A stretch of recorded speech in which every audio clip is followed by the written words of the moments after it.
ময়ূরপুর থানার আজকে এই ঐতিহ্যবাহী লতা চাপলি ইউনিয়ন বিএনপি আয়োজিত এই আলিপুর বন্দরের এই জনসভার সম্মানিত সভাপতি লতা চাপলি ইউনিয়ন বিএনপির বিপ্লবী সভাপতি জনাব মহিউদ্দিন মুসল্লি, আমাদের মাঝে আজকে বিশেষ অতিথি হিসেবে উপস্থিত আছেন কলাপাড়া উপজেলা বিএনপির সংগ্রামী সভাপতি জনাব হাজী হুমায়ুন শিকদার সহ কলাপাড়াতে আগত নেতৃবৃন্দ, ময়ূরপুর থানার সভাপতি সাধারণ সম্পাদক সহ নেতৃবৃন্দ, কুয়াকাটার সম্মানিত নেতৃবৃন্দ এবং এই জনসভায় উপস্থিত আমার শ্রদ্ধেয় মুরব্বিয়ান যুবক ভাই এবং মা বোনরা, আসসালামু আলাইকুম। আসলে আপনারা বিরক্ত হয়ে গেছেন, এত বক্তৃতা শুনছেন এতক্ষণ, কেউ বিরক্ত হয়েছেন না? আসলে আমাদের নেতৃবৃন্দ বক্তব্য রেখেছে, আপনারা শুনেছেন। এই যে আপনারা যে আজকে আমাদের মাঝে বক্তৃতা শোনার জন্য এসেছেন, এক বছর আগে চিন্তা করেন এই ধরনের একটা পরিবেশ ছিল? আমার স্পষ্ট মনে আছে ইউনিয়ন পরিষদ নির্বাচনে সুলতান মুসল্লি চেয়ারম্যান প্রার্থী ছিল না? এই আলিপুর বাজারে এসেছিলাম আমি তার জনসভায় বক্তৃতা রাখার জন্য, আমাদেরকে মিটিং করতে দেয় নাই, মনে আছে না? আমার মনে আছে পুলিশ এসে বলেছিল আমাকে সালাম দিয়ে যে ভাই পরিস্থিতি খারাপ, তাড়াতাড়ি চলে যেতে হবে। আমি বলেছিলাম কেন? আমরা তো বাংলাদেশের নাগরিক, বাংলাদেশের মানুষের কাছে ভোট চাওয়ার অধিকার তো আমাদেরও আছে, কিন্তু আওয়ামী লীগের আমলে সেই অধিকার আমাদের কেড়ে নিয়েছে। বিগত 15 বছর আপনারা ভোট দিতে পারেন নাই, পেরেছেন? এই দেশে ইউনিয়ন পরিষদে ভোট লাগে নাই, চেয়ারম্যান হয়ে গেছে। মেয়র নির্বাচন আজিজ মুসল্লি দাঁড়াইছে, আগেই রাত্রে ভোট শেষ। উপজেলা নির্বাচনে আগেই ভোট শেষ, আর এমপি তো রাত্রে করছে না? এই বাংলাদেশ কি আমরা চাই? আমরা চাই আপনাদের ভোটে আগামী দিনে আপনাদের নেতা নির্বাচিত হোক। আমরা চাই আপনারা যাকে পছন্দ করেন তাকে আগামী দিনে ভোট দেবেন। যার জন্য আজকে দেখবেন যারা জোর করে আপনাদের ভোটের অধিকার হরণ করেছে, আমাদের মা বোনদেরকে লাঞ্ছিত করেছে, আজকে কিন্তু তারা বাংলাদেশে নাই, পালিয়ে কে শেখ হাসিনা আছে? এই শেখ হাসিনা আমাদের নেত্রী বেগম খালেদা জিয়াকে নিশ্চিহ্ন করে দিতে চেয়েছিলেন, ওনার বিরুদ্ধে মিথ্যা মামলা দিয়েছে, খালেদা জিয়া নাকি টাকা চুরি করছে। অথচ দেখেন মিথ্যা মামলায় বেগম খালেদা জিয়াকে সাজা দিয়ে দীর্ঘ 6.5 বছর ওনাকে কারাগারে রেখেছিলেন শেখ হাসিনা। অথচ আজকে দেখেন সেই বেগম খালেদা জিয়া কিন্তু আপনাদের দোয়ায়, আপনাদের ভালোবাসায়, আপনাদের সমর্থন নিয়ে আজকে কিন্তু বাংলাদেশে আছে। শেখ হাসিনা কি আছে? উপরে আল্লাহ একজন আছে না? আমাদের নেতৃবৃন্দ বলেছেন আজকে একটি সুযোগ এসেছে, বারবার মানুষ বলছে যে বাংলাদেশের সবচেয়ে বড় রাজনৈতিক দল কোনটা? কে? বিএনপি না? মানুষ বিপদে পড়লে কার কাছে ছুটে যায়? কেন? মনে করে যে বিএনপির কাছে গেলে আমি উপকার পাইতে পারি, বিএনপির কাছে গেলে আমি এই জিনিসটার সমাধান আমাকে করে দিতে পারে। আর আপনারা যদি যান আর বিএনপির নেতারা যদি সাধারণ মানুষের উপর নির্যাতন করে, অত্যাচার করে, আপনার সালিশ করে টাকা খায়, সন্ত্রাসী কর্মকাণ্ড চালায়, তাহলে মানুষ কি যাবে? তাহলে হাসিনা আর আমাদের মধ্যে কি কোনো পার্থক্য আছে? এই মৎস্য বন্দর বারবার বক্তৃতায় বলা হচ্ছে এই বন্দরকে যাতে স্বাধীনভাবে সবাই ব্যবসা করে সেই ব্যবস্থা করতে হবে। আর একটা আমি এই দেশের নাগরিক, আমি তো স্বাধীনভাবে ব্যবসা করবো, আমার বলতে হবে কেন? কি বলার দরকার আছে? যার যে যেভাবে পারে সেভাবে ব্যবসা করবে, তাইলে আমাদের কেন বলতে হচ্ছে? কারণ এর পিছনে ঘটনা আছে না? পিছনে ঘটনা আছে না? যদি বিএনপি করে ব্যবসা করতে পারবে না, যদি জামাত করে ব্যবসা করতে পারবে না, যদি আওয়ামী লীগের নেতাদের আশীর্বাদ পুষ্ট না হয় ও ব্যবসা করতে পারবে না। আমি স্পষ্ট ভাষায় বলতে চাই, বিএনপি কোনো দখলের রাজনীতি বিশ্বাস করে না। আমাদের নেতা তারেক রহমান আপনারা প্রতিদিন দেখেন বক্তৃতা রাখেন না, শোনেন না আপনারা? উনি কি বলেছেন?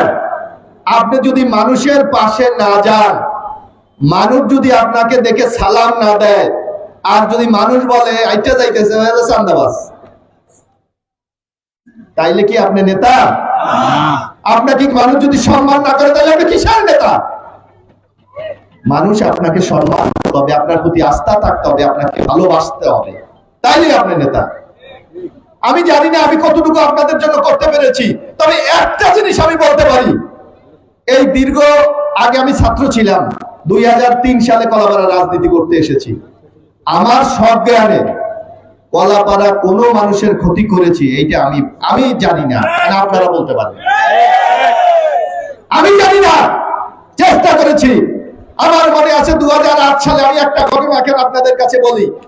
2008 সালে আওয়ামী লীগ যখন ক্ষমতা এসেছিল, তখন আমার মনে আছে বিএনপির উপর কি নির্যাতন করা হয়েছে আপনারা জানেন। এই আপনাদের এখানে আমার স্পষ্ট মনে আছে, এই আলিপুর থেকে চাপলি বাজার হয়ে ভাবলাতল হলে কুয়াকাটা যে পাকা রাস্তাটি, এই রাস্তা বিএনপির আমলে আমি করে দিয়েছিলাম, আপনাদের মনে আছে? নির্বাচনে বিজয় হয়েছে, এই আলিপুর এখানে একটা নেটওয়ার্ক ছিল, আমি শুরু করেছি। আওয়ামী লীগের এক নেতা ওই রাত্রে ভাঙ্গে চুরমার করে ফেলেছে, মনে আছে না? আমি ঢাকাতে বিকাল বেলা আমি হাঁটতেছি লোকজন নিয়ে, হঠাৎ দেখি একটা নাম্বার থেকে আমার 4-5 বার টেলিফোন দিছে, নাম্বারটা আমি চিনি না। আমি ধরলাম, ধরার পর আমার সালাম দিল, বললো যে এই নাম। একটা বিশ্বাস করেন, নামটা শোনার পর আমার মাথা মানে আগুন জ্বলে গেছে। তা স্বাভাবিক একটা লোক টেলিফোন করছে, আমি কি তাহলে খারাপ ব্যবহার করতে পারি? আমি বললাম ভাই কেমন আছেন? ভালো আছি। তার নাম বললাম, আমি নামই বলি, আমার নাম আনসার মোল্লা, আমি আওয়ামী লীগের লোক আছে, আপনি সভাপতি। তাই বলি ভাই আপনাদের তো আওয়ামী লীগ ক্ষমতায়, আমার কাছে আপনার টেলিফোন দিলেন কেন? বললো ভাই আমার একটা ট্রলার আমি নতুন বানাইছি, চিটাং এর আনোয়ারা উপজেলা, অনেকে নাম আপনারা যারা মাছের ব্যবসা করে যায়, এখানে মাছ ব্যবসায়ীরা জানে, ওখানে আমার ট্রলারটা একজনের ডাকাতি করে নিয়ে গেছে, ওই জায়গায় আছে। তা আমি কি আমাকে বলছেন কেন? আপনাদের তখন মাহরুমে এমপি, মন্ত্রী হয় নাই। আমি কি আপনাদের তো এমপি আছে, সারা বাংলাদেশে আওয়ামী লীগের এমপি 2014-তে তো সব এমপি তারা নিয়ে গেছে, একটু বলেন। কয় না ভাই ওখানে আমার ট্রলারটা আটকাইছে, আমার ট্রলারটা দিচ্ছে না। আমারে বললো যে আপনাদের ছাত্র দলের সভাপতি ওই জায়গার, এই আনোয়ারা, ওর নাম হইল নোমান, ও যদি চেষ্টা করে আমার ট্রলারটা ফেরত দিতে পারে। আমি চিনি, আমি তো ছাত্র দল করছি সারা বাংলাদেশ, তো আমি কে কোথায় জেলায় উপজেলায় থানায় কলেজে কি আছে আমি তো মোটামুটি চিনি। আমার কাছে নাম্বার ছিল, ওখানে আমাদের জাফরুল্লাহ চৌধুরী আমাদের এমপি ছিলেন, মন্ত্রী ছিলেন, ভদ্রলোকরা আমি টেলিফোন দিলাম, আমাকে জাফর ভাই এমনকি ডাকাতি ডুকাতে শুরু করছেন নাকি, এই ল্যাঙ্গুয়েজে আমি কথা বললাম। তাহলে কামসাব ভাইকে আপনি এটা কি বলেন? আমি আমার কুয়াকাটার থেকে ট্রলার আপনার ছাত্র দলের ছেলে নোমান ডাকাতি করে নিয়ে আইছে, এই ট্রলার ফেরত দিতে হবে। আমি কোনো কথা শুনতে চাই না, নাইলে কিন্তু আমি ম্যাডামের বলবো, মানে ম্যাডামের খালেদা জিয়াকে। তো উনি আমারে বললো ভাই আমি কিচ্ছু জানি না, আপনাকে 10 মিনিটের মধ্যে নোমান টেলিফোন দেবে। এর মধ্যে আমি দেখলাম 10-15 মিনিটের মধ্যে আমার টেলিফোন দিল, যে বললো বস কি ব্যাপার? আমি খুব আমি বললাম ছেলে তুমি নাকি আমার এলাকার ট্রলার আটকে রাখছো? তো বলছে ভাই এক লোক ডাকাতি করে নিয়ে আইছে, আমি ওর কাছ থেকে 3.5 লাখ টাকা কিনে রাখছি। আমি ট্রলারের দাম কত? মিনিমাম 70-80 লাখ টাকা হবে। আমি 80 লাখ টাকার ট্রলার তুমি 3.5 লাখ টাকা কিনছো, এটা তো তুমি বিরাট অন্যায় করছো, তোমার বৈশ্য করাই দেবো। ও বলছে ভাই কি করবো? আমি কোনো কথা আমি শুনতে চাই না, কুয়াকাটা যাইতে যত তৈল লাগে এই তৈল দেবা, এবং এখন ট্রলার যাত্রা করাই দিয়ে আমারে জানাবা। আমি তো তখন আওয়ামী লীগ দেখি নাই, দেখছি? আমি কি আনসার মোল্লা দেখছি? সেই ট্রলার যারা মাছের ব্যবসা করেন এখানে আছেন, আমি যদি মিথ্যা বলে থাকি, সেই ট্রলার কিন্তু 1 টাকা দেওয়া লাগে না, 3.5 লাখ টাকা, এবং যত তৈল লাগছে ওরা দিছে। আমরা তো প্রতিহিংসার রাজনীতি করি না। আমি এই কলাপাড়া রাজনীতি করতে এসে মাহরুমে এমপি ছিল, মন্ত্রী ছিল, মহিব মিয়া এমপি ছিল, মন্ত্রী ছিল, কলাপাড়া আমাদের নামে একটা মামলা দেওয়ার সাহস পাই নাই। ইনশাল্লাহ কুয়াকাটা আওয়ামী লীগের আমলে 5 বার আইসি, 4টা মামলা আমারে দিছে।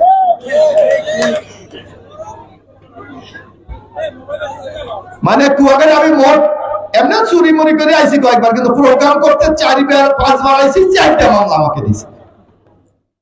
তারপরও কিন্তু আমরা এই দেখেন 5 তারিখের পর সেই নেতাদের উপর আমরা কোনো প্রতিশোধ নেই। কারণ বিএনপি প্রতিশোধে বিশ্বাস করে না। যার জন্য আপনাদের কাছে আমাদের অনুরোধ, সাধারণ মানুষের পাশে গিয়ে দাঁড়ান, তার উপকার করুন। আর এই দুনিয়া না হোক, পরকালে রেজাল্ট পাবেন না। এবং এখন যে কথাটি আমি বলতে চাই, বক্তৃতা তো বেশি দেওয়া যাবে না, এর মধ্যে আবার আজান দিয়ে দেবে। ইনশাআল্লাহ আমাদের নেতৃবৃন্দ বলেছে, আপনারাও বোঝেন, এখন টিভি দেখেন না, খবরের কাগজ পড়েন না, এই যে পোলা বাইনান সারাদিন ফেসবুকে চালায়, মুরব্বীরা যাইয়া ফাঁক দিয়ে একটু দেখায় যে কি দেখায় ফেসবুকে, দেখেন না, চুরি করে। যেখানে যান সব জায়গায় একটাই আওয়াজ যে আগামীতে ইনশাআল্লাহ যদি সুস্থ মানুষ ভোট দিতে পারে তাইলে বিএনপি ক্ষমতায় যাবে। কি এটা বিশ্বাস করেন? বিএনপি যদি ক্ষমতায় যায় আর আপনারা যদি এই আপনাদের এরিয়া থেকে এমপি না বানাইতে পারেন, তাইলে যা উন্নয়ন চান এটা কি হবে? এর আগে আমার মনে আছে, আমি যখন সভাপতি হয়ে এখানে এসেছিলাম, এই কুয়াকাটাতে যত উন্নয়ন সব বিএনপির, আমি চ্যালেঞ্জ দিয়ে বলতে পারবো। আওয়ামী লীগ যদি কেউ থাকে, সাহস যদি থাকে, আমার সামনে এসে বলেন আওয়ামী লীগ একটা কাজ করছে কুয়াকাটা, শুধু শেখ হাসিনা এটা পৌরসভা ঘোষণা দিছে, এটা অস্বীকার আমরা করি না। এর বাইরে কোনো কাজ করে নাই। আজকে দেখেন এই আলিপুর থেকে একবার চাবড়ি বাজার হয়ে পর্যন্ত 27 কিলোমিটার রাস্তা আমরা বিএনপি করে দিয়েছি। এই 3টা ব্রিজ আপনাদের মনে আছে, মোজাহিউদ্দিন বিশ্বাস কলেজে যখন খালেদা জিয়া এসেছিলেন, আমি বলেছিলাম 3টা ব্রিজ করে দিও, ম্যাডাম বলছি আমি 3টা ব্রিজ করে দেবো, হয়েছে না? এই যে আপনাদের আরেকটা রেকর্ড আছে, বাংলাদেশে কোন উপজেলায় 2টা হাসপাতাল নাই, একমাত্র কলাপাড়া উপজেলায় আছে। কারণ কলাপাড়া আর খালেদা জিয়া সেদিন বলেছিল কুয়াকাটা পর্যটনের জন্য আমি 20,000 একটা হাসপাতাল করে দেবো, এই তুলাতুলিতে আমরা করেছি। আমাদের এখানে দেখলাম রাখাইন সম্প্রদায়ের আমাদের মা বোনরা আছেন, বেগম খালেদা জিয়া যখন কুয়াকাটা এসেছিলেন, ওই রাখাইন পল্লীতে গিয়েছিল, আপনাদের মনে আছে? এক মহিলা দেখে খালেদা জিয়ার আমি বলছি চেনেন? কয়েকদিন খালেদা জিয়া, উনি ওই পাক করতেছিলেন, ফালসিয়া মাছ নাকি পাক করতেন। ম্যাডাম জিজ্ঞেস করে এটা কি কয় ফালসিয়া মাছ, আমারে খাওয়াইবেন? তো মহিলা তো আসলে বোঝে নাই খালেদা জিয়া, না আপনার খাওয়াবো না। তখন উনি বলছেন, যখন আমি বললাম খালেদা জিয়া, তখন মহিলা বুঝতে পারছে যে খালেদা জিয়া। তখন বলেছিলেন আমাদের খুব কষ্ট, দেখেন ভাঙাচুরা ঘর আমাদের ঘর করে দিতে হবে। এই একালা চানপাড়া, কুয়াকাটা, মির্সিপাড়া, যেই কয়টা রাখাইন সম্প্রদায় ছিল, প্রত্যেকের জন্য বেগম খালেদা জিয়া একটি করে ঘর করে দিয়েছে। দিয়েছে না? আসলে কাজ আমরা করতে জানি, কাজ কিভাবে করতে হয় সেটা আমরা জানি, কিন্তু সেই সুযোগ তো আমাদেরই সৃষ্টি করতে হবে। সুযোগ আমাদের সৃষ্টি করতে হবে না? এই মৎস্য বন্দর বাংলাদেশে কয়েকটা জীবনে জিনিস বাংলাদেশ গর্ব করে। একটা হলো ধানে আমরা স্বয়ংসম্পূর্ণ। এই বাংলাদেশ, আমরা বাংলাদেশে যে ধান উৎপাদন করি আমাদের কিনতে হয় না। দ্বিতীয় হলো মাছ, বাংলাদেশে মানুষের যে চাহিদা সেই মাছ উৎপাদন করি আমরা, মানে আমরা ধরি। সাগর তো আছে, এই যে দেখেন অনেক দেশ আছে, আপনি এসে যান, নেপাল যান, আপনাদের অনেক ছেলেরা নেপাল যায়, কোনো সাগর নাই। আপনি মিডিল ইস্টে যান, সাগর নাই। কিন্তু আমাদের একটা অসীম আল্লাহর রহমত, যেখানে একটা সাগর দিয়েছে। আজকে হাজার হাজার লোক এই মাছ ধরে জীবিকা নির্বাহ করে না? আর সেই মাছ ধরতে যদি বাধা সৃষ্টি করে, বলে যে আওয়ামী লীগ ছাড়া ধরতে পারবে না, আওয়ামী লীগ ছাড়া গদি চালাইতে পারবে না, আওয়ামী লীগের গদি ছাড়া মাছ বিক্রি করতে পারবে না, তাহলে আল্লাহ কি সহ্য করবে? আজকে কিন্তু তারা কেউ নাই, সব পালাইছে। তা আমাদের বিএনপির লোকজন যারা আছে, যারা এখানে আছেন, আগামী দিনে কি আপনারা পালাইতে চান? কি চান? আমরা তো আওয়ামী লীগ 15.5 বছর ক্ষমতায় ছিল, 15 বছর 7 মাস। কই আমরা তো এত অত্যাচার, নির্যাতন, মিথ্যা মামলা, 4 বার জেল খেটেছি, প্রায় 5 মাসের উপর। কই আমরা তো এলাকা ছেড়ে যাইনি, গেছি? যত বিবাদ ছিল আপনাদের কাছে এসে দেখা করছি না? তো ওনারা পালাইছে কেন? কারণ ওনাদের মনে ভয় যে মানুষের উপর অত্যাচার করছে, নির্যাতন করছে, চুরি করছে, মানুষের সম্পদ লুট করছে। সুতরাং সবার কাছে অনুরোধ, ওই কাজটি আপনারা করবেন না, তাইলে কিন্তু অগমত আপনারও বলাইতে হবে। ওরা না ইন্ডিয়া গেছে, আপনার কিন্তু যাওয়ার লাগা নেই। আপনার কিন্তু অগনা দেশ আছে আরেকটা দেশ ইন্ডিয়া, আমাদের কিন্তু তাও নাই। তাই মানুষের পাশে থাকেন, মানুষের বিপদে গিয়ে দাঁড়ান, যেটা আমাদের নেতা তারেক রহমান প্রতিনিয়ত বলছে যে মানুষকে সাথে রাখেন, মানুষের পাশে থাকেন, বিপদে গিয়ে দাঁড়ান, এবং এইটাই বিএনপির রাজনীতি। আমি আর বক্তৃতা বেশি বাড়াবো না, শুধু এই কথাটুকু বলবো যে আপনারা হয়তো অনেকে বলবেন যে আগামী দিনে বিএনপি ক্ষমতায় গেলে কি করবে। শুধু এই কথাটুকু আপনাকে বলি, আপনাদের ছেলে আমি, আজকে আমি যেখানে রাজনীতি করেছি ঢাকা বিশ্ববিদ্যালয়ের ছাত্রদল কেন্দ্রীয় সংসদের, আমাদের বন্ধু বান্ধব, আমাদের ছোট ভাই, আমাদের বড় ভাই, তারাই আগামী দিনে বাংলাদেশ চালাবে, তারাই এমপি হবে, তারাই মন্ত্রী হবে, তারাই সরকার চালাবে। সুতরাং উন্নয়ন নিয়ে কথা বলার ইনশাল্লাহ মনে করি কোনো প্রয়োজন নাই। এই কলাপাড়ার মতো উপজেলাকে সাজাতে খুব একটি বেশি সময় ইনশাল্লাহ আমাদের লাগবে। আপনাদের সকল দাবি আমরা ইনশাল্লাহ পূরণ করতে পারবো। কিন্তু একটা কথা, এই যে অনেকে বলে যে দেখবেন আজকে বিভ্রান্ত সৃষ্টি করা হচ্ছে যে অমুক মার্কায় ভোট দিলে বেহেশত কনফার্ম, বলে না? তাইলে রোজা নামাজ করে লাভটা কি? দরকার আছে? তাইলে হুজুর করে জিজ্ঞেস করেন যে ভাই আমরা এই মার্কা ভোট দিয়ে তো বেহেশতে চলে যাবো, তাইলে এত কষ্ট দেন কেন আমাদের? এগুলি হলো যারা এখানে আমাদের অনেক ইসলামী স্কলার আছেন, যারা ইসলামের জ্ঞান আছে, তাদেরকে জিজ্ঞাসা করেন, এইটা কোথাও নাই। আপনাকে ইসলামের অনুশাসন মানতে হবে, রোজা রাখতে হবে, নামাজ পড়তে হবে, তারপরও আল্লাহ তাআলা বলেছে উনি যদি কবুল না করে বেহেশতে যাওয়ার কোন সুযোগ নাই। আর ওনারা বলে মার্কায় ভোট দিলে নাকি বেহেশতে চলে যেতে হবে। এগুলি আসলে বানোয়াট, মিথ্যা। আপনার সাথে একটা প্রতারণা করছে, আপনার সাথে মিথ্যা কথা বলে আপনাকে বিভ্রান্ত করছে। এই দিকে যাবেন না। এলাকার স্বার্থে যেটা ভালো মনে করেন ইনশাল্লাহ সেখানে ভোট দেবেন। আরেকটি ব্যাপার, এই বাংলাদেশে আপনারা তো সারা দেশের খবর আছে, আছে না? এখন পর্যন্ত বাংলাদেশে এই চরমোনাই ফাঁকা মার্কা একটা আসন জিতছে কেউ বলতে পারবে? একটা আসন কোথাও 300 সিটের মধ্যে পাইছে কেউ বলতে পারবে? আগামীতে জিতবে এইরকম সম্ভাবনা ইনশাল্লাহ নাই, এইরকম সম্ভাবনা নাই। যার জন্য ভুল করা যাবে না। আমাদের ভাগ্য আমাদের পরিবর্তন করতে হবে, আমাদের কপাল আমাদেরকেই ঠিক রাখতে হবে। যার জন্য আপনাদের কাছে অনুরোধ, আর 5 মাস পর নির্বাচন। ইতিমধ্যে আপনারা দেখেছেন এই যে এখানে ওই দেখেন ওই যে রাষ্ট্র মেরামতের 31 দফা, একটু পরে দেখেন বিএনপি আগামীতে গেলে কি করবে। বিএনপি আগে থেকে মানুষের কাছে ওয়াদা করছে যে আমাকে যদি ক্ষমতা দেন আমি এই কাজগুলি করে দেব। আপনারা ভোট দিতে পারেন না, বিএনপি বলেছে আপনারা যদি বিএনপি কে ভোট দেন আমরা নিরপেক্ষ সরকারের ব্যবস্থা করব যাতে আপনারা ভোট দিতে পারেন।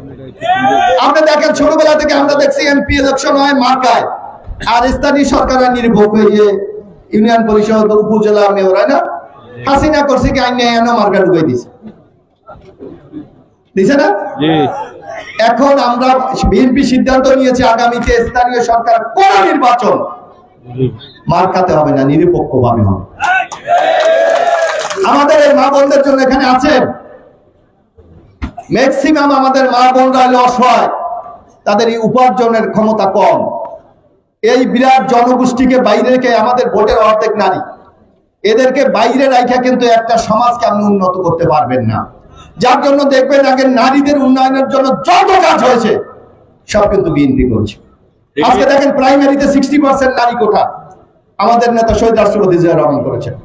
আজকে দেখেন বাচ্চারা স্কুলে যায়, উপবৃত্তি পায় না, আমাদের নেত্রী বেগম খালেদা জিয়া করেছে।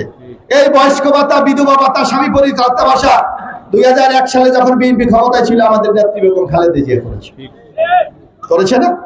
এবার আমাদের নেতা তারেক রহমান ঘোষণা করেছেন আগামী দিনে যদি বিএনপি ক্ষমতায় যায় প্রত্যেক পরিবারে নারীদের জন্য একটা ফ্যামিলি কার্ড করে দেওয়া হবে, অর্থাৎ তাদের নামে রেশন কার্ডের মতো আলাদা একটা ব্যবস্থা করা হবে। আপনারা ছেলে মেয়েদেরকে পড়ান, অনেকে বলেন পড়াইতে গিয়ে আমার সব শেষ হয়ে গেছে, আর টাকা পয়সা নাই। আমরা এবার ঘোষণা করেছি যদি আগামীতে বিএনপি ক্ষমতায় যায় আপনার পাস করা পর চাকরি খোঁজার জন্য, ব্যবসা খোঁজার জন্য 1 বছর পর্যন্ত বেকার ভাতা দেওয়া হবে। আমরা বলেছি আমরা যে শস্য উৎপাদন করি, এই মাছ উৎপাদন করে, এখানে কিন্তু মৎস্য বন্দর, এখানে মাছ প্রক্রিয়াজাত করার জন্য অর্থাৎ কোনো মাছ ফ্রিজ করার জন্য কোনো ব্যবস্থা নাই। বিএনপি বলেছে এই যারা আমাদের মৎস্য ব্যবসায়ী, যারা আমাদের চাষ করে, এখানে তরমুজ হয়, আপনি তাৎক্ষণিক বেচলে নাহলে পয়সা যায়, কিন্তু এখানে যদি কোল্ড স্টোরেজ করা যায় তাহলে কিন্তু কৃষকরা ন্যায্য মূল্যে এখানে এসে বিক্রি করতে পারবে, পরে আপনি যেটায় পাঠান সেখানে পাঠাতে পারবে। তো বিএনপি বলেছে আগামী দিনে সেই ন্যায্য মূল্যে কেনার জন্য প্রত্যেক উপজেলায় উপজেলা করে আমরা সেন্টার করব। এইভাবে এখানে যদি পড়েন, এই 31 দফার মধ্যে অনেক কিছু বলা আছে কিভাবে আগামী দিনে বাংলাদেশকে বিএনপি দেখতে চায়। সুতরাং আপনাদের কাছে আমার অনুরোধ, আমি কথা বেশি বাড়াবো না, আগামী দিনে আরো কথা হবে ইনশাল্লাহ।